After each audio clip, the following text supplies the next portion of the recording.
Bonjour tout le monde. Donc, dans cette vidéo, première vidéo du chapitre de mathématiques financières, on va faire un rappel sur la notion d'exposant et quelques-unes des propriétés qu'on pourrait avoir de besoin. Donc, ici, qu'est-ce qu'un exposant? Eh bien, en fait, c'est une façon condensée d'écrire une longue série de multiplications. Donc, ici, si je prends A exposant N, le résultat de tout ça, on va pouvoir l'appeler la puissance Nième. Okay? Donc, j'ai une certaine base A, donc ça pourrait être 2, 3, etc., et à laquelle je vais appliquer un certain exposant N. Et ce qu'on se rend compte finalement dans cette écriture-là, c'est que faire A exposant N, c'est en fait appliquer A fois A fois A à N reprises.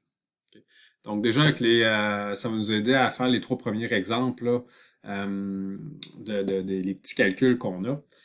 Donc si ici je commence l'exemple 1, vous avez 3 exposant 4, et bien vous avez déjà le résultat qui est 81. La raison derrière ça, c'est que mon 3 exposant 4, si je me fie justement à ma définition qui est écrite, donc ça se trouve à être 3 fois 3 fois 3 fois 3 à 4 reprises. Donc, c'est exactement ce que la définition nous disait.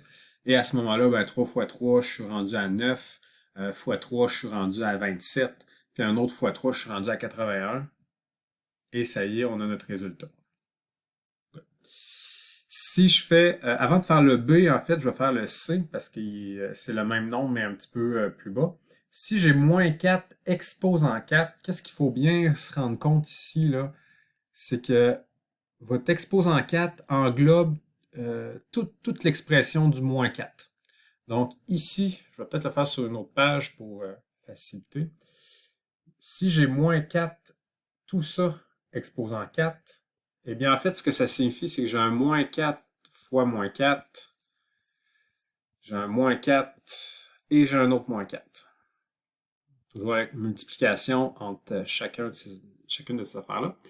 Donc ici, j'ai un premier moins 4 fois moins 4. Deux nombres négatifs multipliés ensemble, ça va vous donner 16. Moins 4 fois moins 4, vous avez un autre 16. Et on a finalement le 16 fois 16 et qui va donner à ce moment-là 256.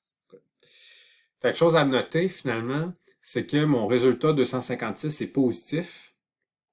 Donc, dans le fond, plus grand que 0, c'est pas dans le négatif, même si le moins 4 était négatif. La raison derrière ça, c'est que votre 4 est un exposant pair. Et quand on a un exposant pair, ben, on va avoir justement, on va pouvoir réunir en paquet de 2. Et là, on se rend compte que ça devient uniquement du positif. Maintenant, je vais retourner dans l'autre feuille. C'est ici. Donc, si je fais cette fois-ci l'exemple B, ben ça va être la même chose, mais cette fois-ci exposant 5. Remarquez que le 5 est impair. Donc, si je vais juste ici, je vais prendre une autre couleur, je vais la rajouter. Donc, si je fais un exposant 5 au lieu d'exposant 4, donc je vais avoir un moins 4 de plus. C'est ici. Et finalement, le 256 fois le moins 4, eh bien, on va avoir notre résultat du moins 1024. Donc, on est redevenu dans le négatif. La raison derrière ça, c'est vraiment l'exposant qui est maintenant devenu 5. Donc, prochain exemple, un tiers exposant 4. On va le faire de la même façon. Donc, si je reviens sur ma feuille blanche, c'est ici. Bon, si j'ai un tiers exposant 4, donc c'est comme si j'avais un tiers fois un tiers fois un tiers fois un tiers. Donc, désolé pour l'écriture, c'est ce que j'ai de mieux comme crayon. Donc ici, multiplication de fractions, les numérateurs vont se multiplier entre eux, les dénominateurs vont se multiplier entre eux. Donc ici, on voit aisément, on va avoir en fait un exposant 4 et 3 exposant 4, étant donné que les dénominateurs se multiplient entre eux, numérateurs aussi dans la multiplication de fractions. Donc, évidemment, 1 exposant 4, 1 fois 1 fois 1 fois 1, à 4 reprises, ça me donne seulement 1. Et 3 exposant 4, ben, on l'avait fait tantôt, ça me donne 81. Et ça ici, peut-être remarqué, c'est une des propriétés de l'exposant, c'est-à-dire que quand vous avez une fraction et tout ça, vous avez un exposant par-dessus, ben, l'exposant 4 va aller se distribuer comme étant un exposant à la fois du numérateur et du dénominateur, ce qui nous donne ça. Et finalement, ben, on aboutit à notre réponse 1 sur 81. L'exemple E, vous avez 2 exposants 3, tout ça exposant 4. Et ici, j'ai seulement écrit là, la réponse 2 exposant 12. Évidemment, on pourrait le pitonner pour savoir qu'est-ce que 2 exposant 12 vaut.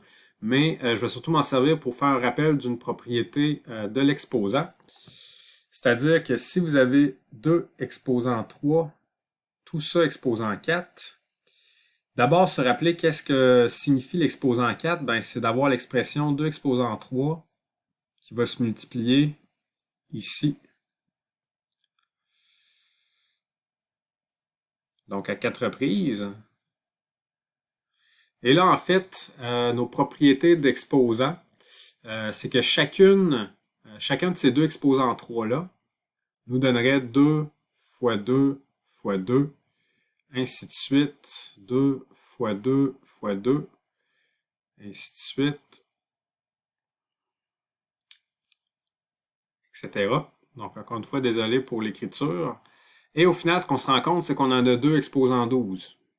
Okay? Évidemment, on n'est pas obligé de faire cette démarche-là à chaque fois. Okay? Parce que ce qu'on se rend compte dans le processus, c'est que mon 3 et mon 4 vont toujours se multiplier.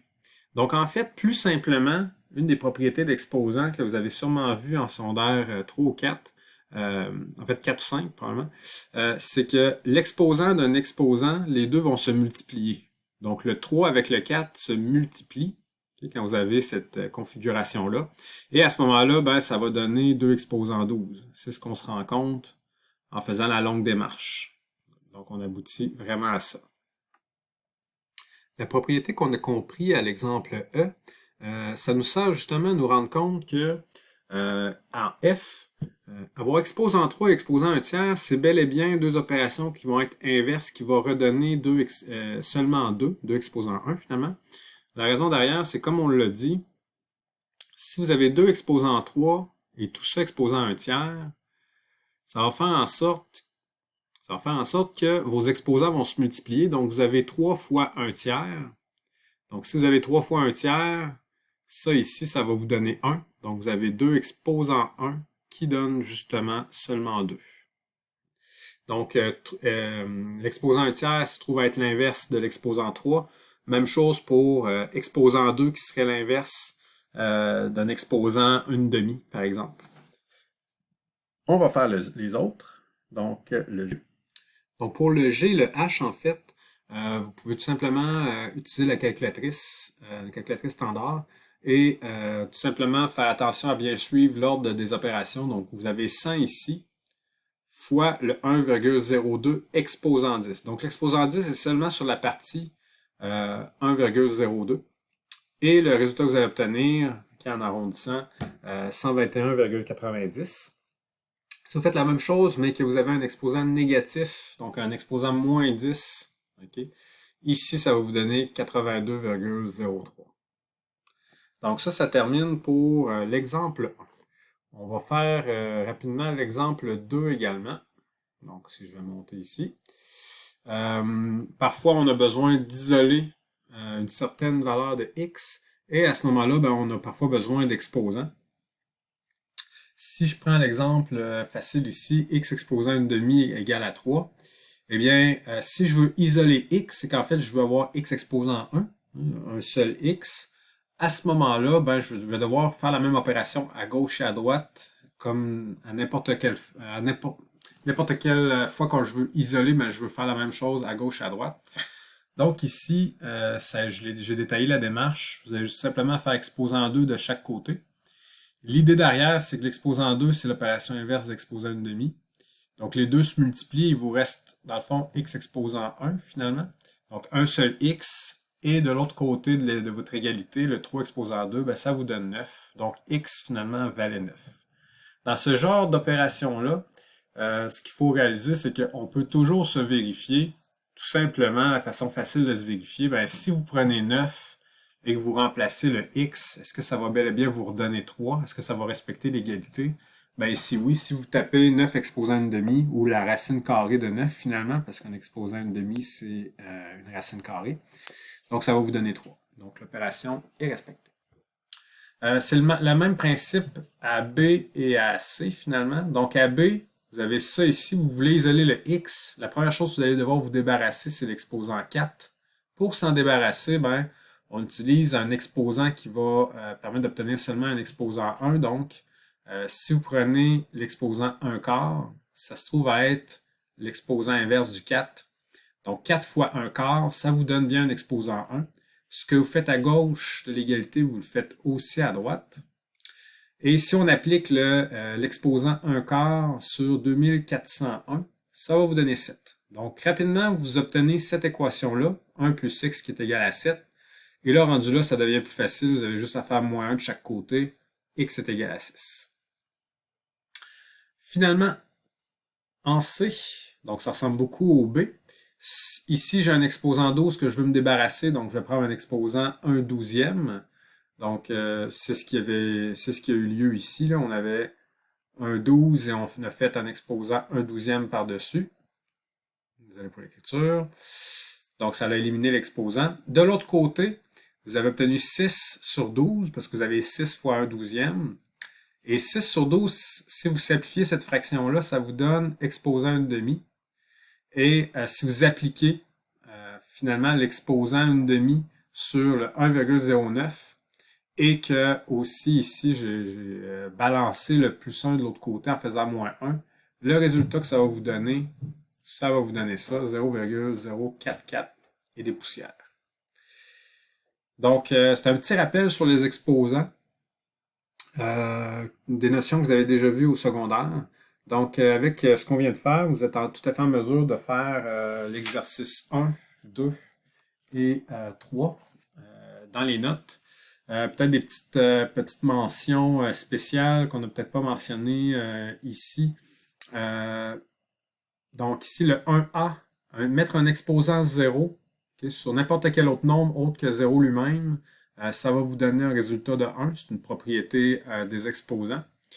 Sinon, quand on vous parle, quand on est dans une situation en contexte, comme au numéro 2, de la valeur d'une machine agricole, où le T est le nombre d'années écoulées, si on vous parle du temps initial ou du moment 0, ben ça veut dire qu'on va mettre temps qui est égal à 0.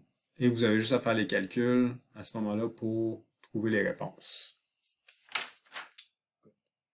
Parfait, donc ça termine la première vidéo, le petit rappel sur les exposants.